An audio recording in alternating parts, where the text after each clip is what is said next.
بسم اللہ الرحمن الرحیم۔ بھارت کے شہر لکھنؤ میں پہلی دفعہ بلدیہ کے انتخابات ہوئے تو اپنے زمانے کے مشہور طوائف امیدوار بنی۔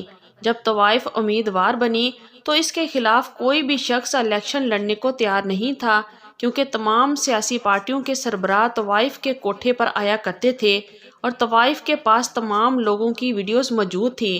ان حالات کو دیکھتے ہوئے اور اپنے علاقے کی صورتحال کو دیکھتے ہوئے ایک حاکم نے طوائف کے خلاف الیکشن لڑنے کا فیصلہ کیا، اور ہر کوئی یہی سمجھتا تھا کہ طوائف یہ الیکشن جیت جائے گی، لیکن امید کے برعکس حکیم صاحب الیکشن جیتنے میں کامیاب ہوئے۔ تمام لوگ حیران ہوئے اور حکیم صاحب سے الیکشن جیتنے کا راز پوچھا تو حکیم نے بتایا کہ میں نے اپنے دواخانے کے باہر نظامی صاحب اور خواجہ صاحب ایک دوسرے کے سب سے بڑے سیاسی حریف تھے۔ دونوں کافی عرصے سے ایک دوسرے کے خلاف الیکشن لڑ رہے تھے۔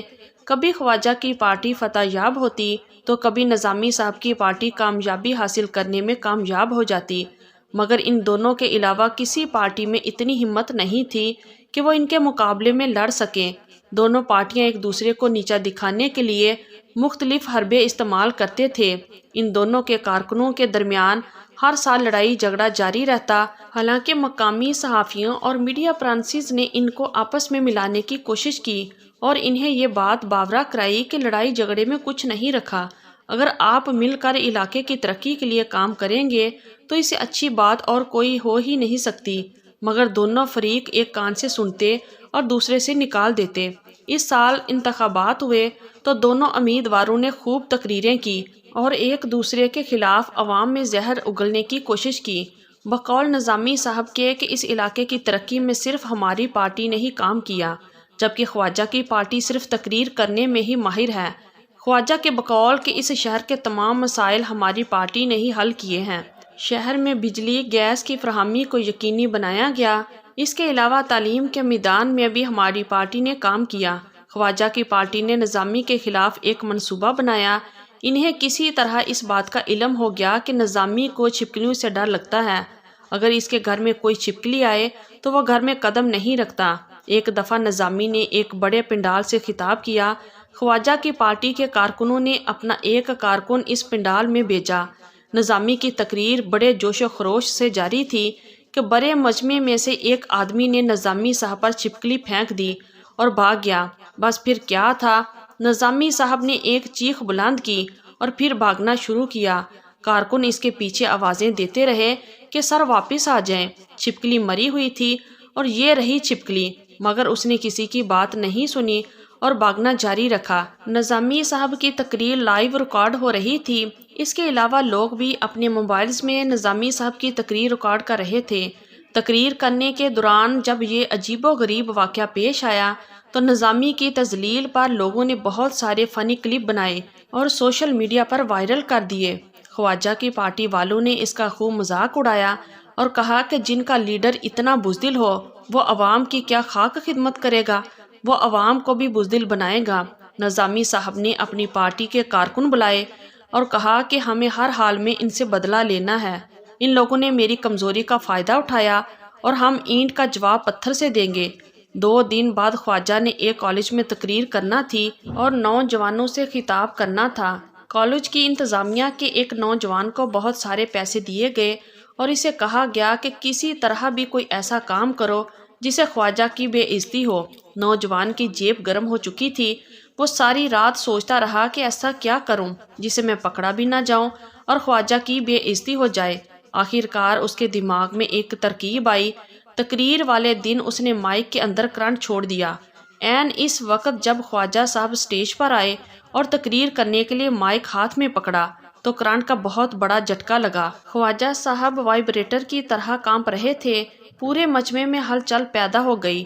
نوجوان اپنی سیٹوں سے اٹھ کر ادھر ادھر بھاگنے لگے۔ بڑی مشکل سے خواجہ صاحب کو مائک سے الگ کیا گیا۔ اسی طرح خواجہ کی سانسیں بحال ہوئی۔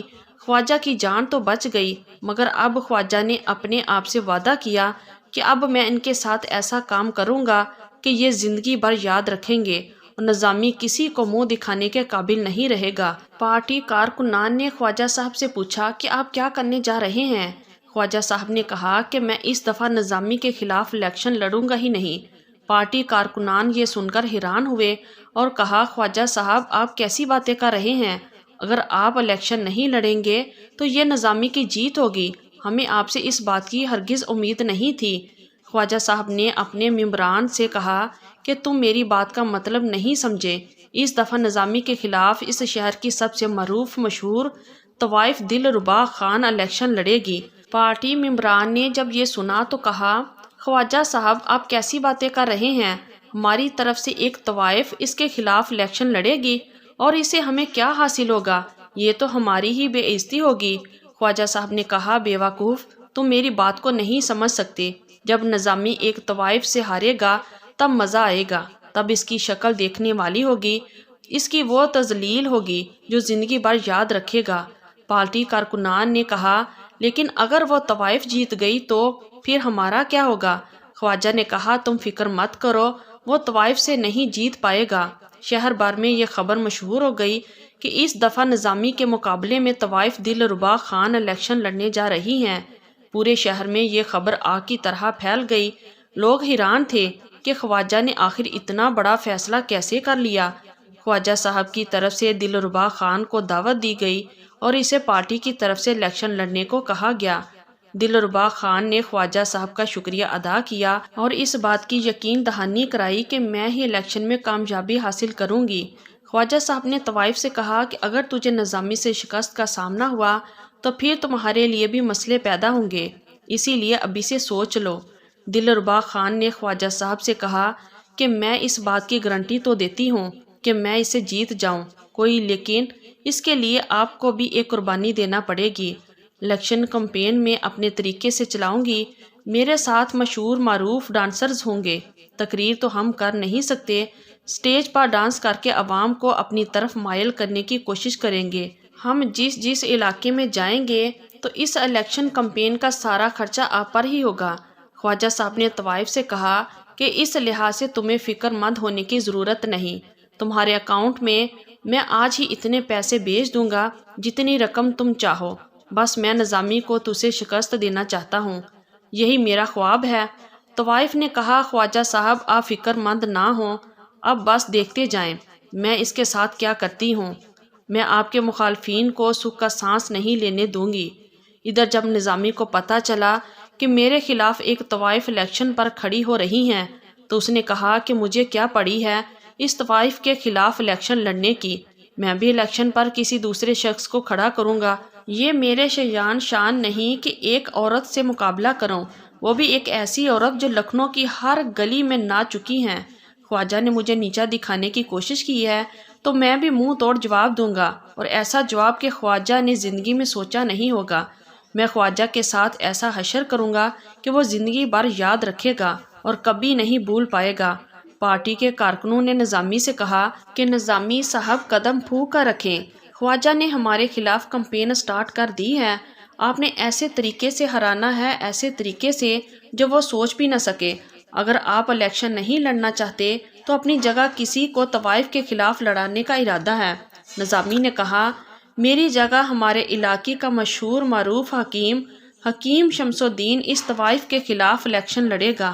میں دیکھتا ہوں کہ یہ طوائف اس حکیم سے کیسے جیت پائے گی، ایک ایسا حکیم جسے آدھا شہر علاج کروا چکا ہے۔ شادی سے پہلے اکثر نوجوان اس حکیم سے ہی رابطہ کرتے ہیں۔ میں نہیں سمجھتا کہ اس طوائف کی شہرت شمس الدین سے زیادہ ہوگی۔ شمس الدین کے نام پیغام بھجوایا گیا کہ میں نے تجھے یاد کیا ہے۔ جب شمس الدین نظامی کے ڈیرے پر پہنچا تو نظامی نے اسے ہار پہنایا اور مبارکباد پیش کی کہ ہماری پارٹی نے اس سال تجھے الیکشن پر کھڑا کیا ہے۔ حکیم صاحب نے جب یہ سنا تو کانپنے لگا۔ اس نے نظامی سے کہا کہ نظامی صاحب مہربانی کر کے میرے ساتھ ایسا ظلم مت کیجیے، میرا اس معاملے میں کوئی تجربہ نہیں، آپ مجھے کس آزمائش میں ڈال رہے ہیں۔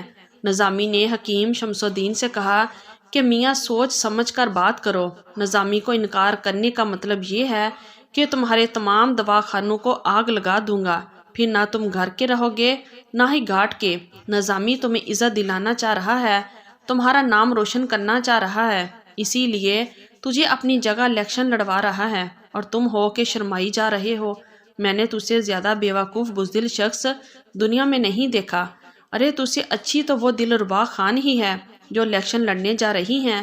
وہ ایک عورت ہو کر، وہ بھی طوائف ہو کر، اتنا بڑا قدم اٹھا رہی ہیں اور تم خوف زدہ ہو رہے ہو۔